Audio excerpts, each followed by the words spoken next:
Banyak platform smart contract yang sedang naik daun. Kami sudah memberikan beberapa update mereka belakangan. Dan hari ini adalah giliran kita mengulas singkat tentang update terkini dan terpenting dari proyek Avalanche dan Phantom. Oke, let's go!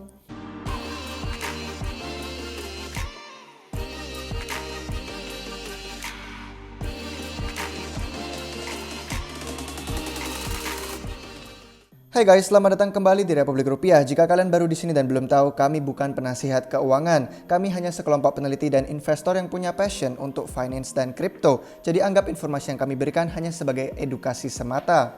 Untuk yang pertama, kita ngobrolin tentang update dari Avalanche dan apa yang telah mereka capai sejauh ini.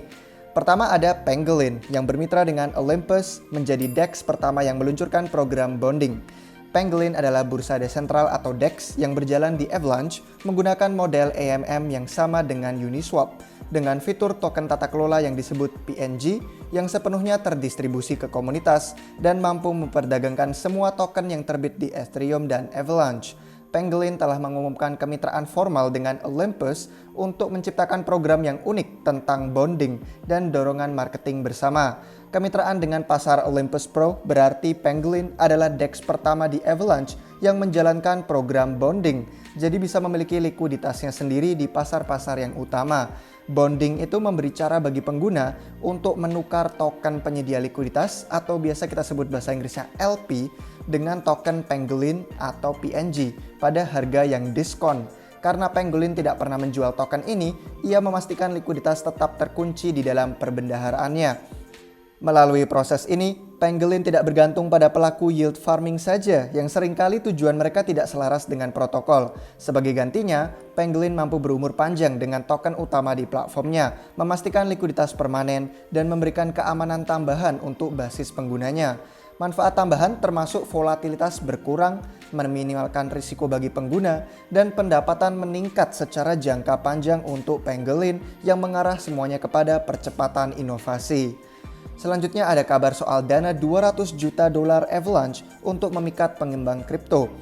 Avalanche Foundation telah meluncurkan Blizzard, dana yang menawarkan lebih dari 200 juta dolar insentif kepada pengembang yang membangun jaringan Avalanche. Dana tersebut akan menyediakan likuiditas untuk proyek tahap awal yang berinovasi dalam aplikasi DeFi, NFT, dan produk lain di Avalanche. Jaringan ini sekarang menawarkan lebih dari 320 proyek yang sedang dibangun di atasnya, termasuk penerbit stablecoin Tether, bursa desentral yang populer SushiSwap, dan penyedia Oracle Chainlink, serta The Graph juga. Kontributor Blizzard termasuk Avalanche Foundation, Eva Labs, Polychain Capital, Three Arrows Capital, Dragonfly Capital, dan CMS Holdings. Blizzard akan memprioritaskan 4 area pertumbuhan utama di seluruh ekosistem Avalanche. Ada DeFi, aplikasi perusahaan, NFT, dan aplikasi budaya. Dana tersebut semuanya akan digunakan untuk investasi ekuitas, pembelian token, upaya kemitraan, teknologi, dan pengembangan bisnis. Kabar berikutnya kita punya Colony yang menggalang 18,5 juta untuk mempercepat kreasi aplikasi Avalanche. Akselerator ekosistem Avalanche itu bernama Colony yang telah mengumpulkan 18,5 juta dolar dalam investasi awal untuk mendukung proyek blockchain generasi berikutnya, menggarisbawahi permintaan yang meningkat. Putaran investasi dipimpin oleh Avalanche Foundation dengan partisipasi tambahan dari Shima Capital, Hashkey, GBV Capital, dan Bixin Ventures. Anggota komunitas Avalanche juga berpartisipasi dalam putaran investasi awal. Colony akan menggunakan dana tersebut untuk membiayai proyek tahap awal yang dibangun di jaringan Avalanche dan untuk menyediakan likuiditas DeFi. Komunitas Colony juga akan memiliki kesempatan untuk bisa berpartisipasi dalam proyek tahap awal melalui proses yang mereka sebut farming ecosystem. Berita selanjutnya ada Deloitte dan Avalanche yang bermitra dalam pemulihan bencana alam. Deloitte dan Avalabs baru saja mengumumkan kemitraan untuk membangun platform pemulihan bencana alam dengan blockchain Avalanche. Layanan manajemen krisis pemerintah Deloitte membantu pemerintah menangani bencana dan memutuskan bahwa Avalanche itu adalah mitra terbaik untuk membangun layanan mereka yang bernama Close as you go. Layanan ini menyederhanakan aplikasi penggantian biaya bencana untuk korban bencana alam dengan menggabungkan dan memvalidasi dokumentasi yang perlu untuk pendanaan. Avalanche akan memberikan solusi yang transparan dan hemat biaya yang mengurangi limbah dan menciptakan sistem lebih efisien. Sistem ini dirancang untuk mempercepat pemulihan daerah yang terkena bencana alam melalui kemampuan mereka untuk bisa mengatur dokumen bencana dan mengelola proses untuk pemulihan. Ya, kalian udah ngerti lah, penting bagi area tersebut untuk bisa bangkit kembali dan pulih secepat mungkin setelah bencana terjadi. Transparansi blockchain juga menjamin bahwa tidak ada bisnis konyol yang terjadi selama proses pemulihan. Selain mengurangi potensi korupsi, juga mengurangi biaya admin yang terkait dengan ketidaksesuaian pemulihan bencana. Ini semua bisa menjadi awal dari banyak kasus penggunaan pemerintah untuk teknologi blockchain. Lalu kalau kita sudah cukup dengan update berita dari Avalanche, kita bisa beralih ke Phantom, yang sekarang kita bisa ngobrolin tentang hal-hal yang telah mereka capai juga sejauh ini. Untuk Phantom yang pertama ada kabar soal dompet Coinbase yang mengintegrasikan dukungan mainnet Phantom. Nah, sekarang pengguna bisa mengakses jaringan Phantom dan menggunakan sejumlah dApps dengan mudah melalui dompet Coinbase.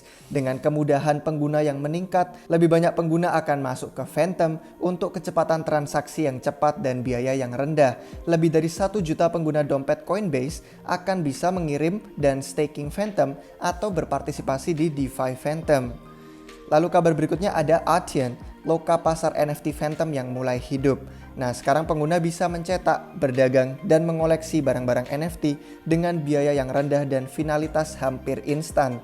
Fitur Authion ini meliputi biaya cetak yang murah, cuma 1 token FTM, komisi 0% untuk penjualan, biaya transaksi hampir 0, dukungan untuk dompet MetaMask dan Coinbase. Lalu ada juga daftar harga Chainlink untuk bisa melakukan transaksi kripto ke kripto yang akurat.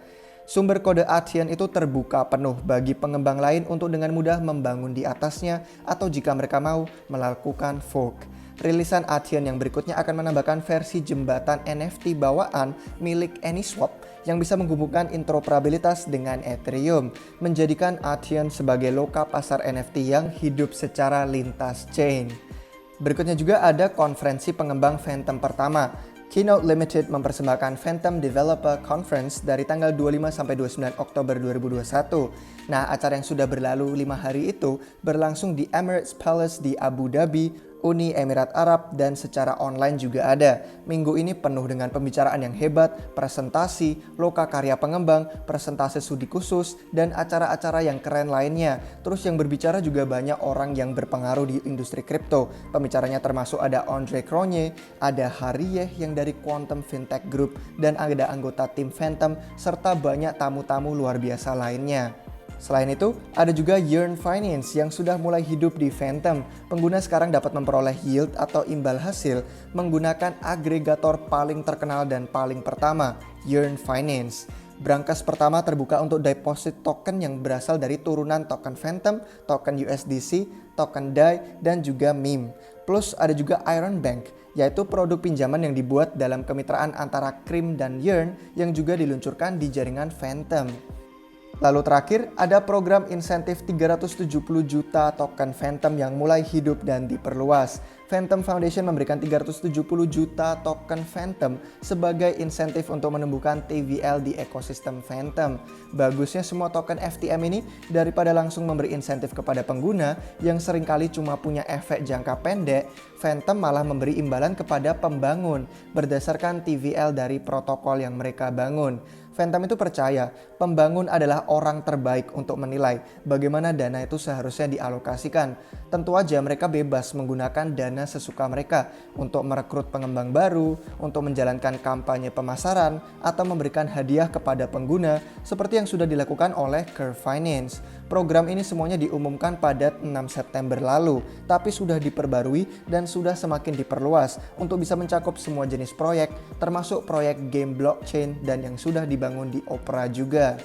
Jadi sekiranya itu guys, update sekilas yang bisa kami berikan tentang dua proyek kompetitor L1 yang bernama Avalanche dan Phantom yang tentu keduanya juga memiliki potensi untuk bisa mengambil pangsa pasar dari Ethereum. Jadi gimana menurut kalian? Ada dari kalian yang memegang token dari kedua blockchain ini atau bahkan sudah menggunakan produk dan aplikasi yang mereka miliki? Beritahu pendapat kalian di komentar di bawah.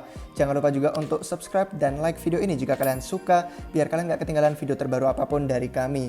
Juga follow semua akun media sosial yang kami miliki, link akan tersedia di deskripsi di bawah video ini juga. Terima kasih guys untuk kalian semua yang sudah mendukung dari awal hingga akhir dan yang sudah menonton video ini sampai selesai. Sampai jumpa kalian semua lagi di waktu yang berikutnya.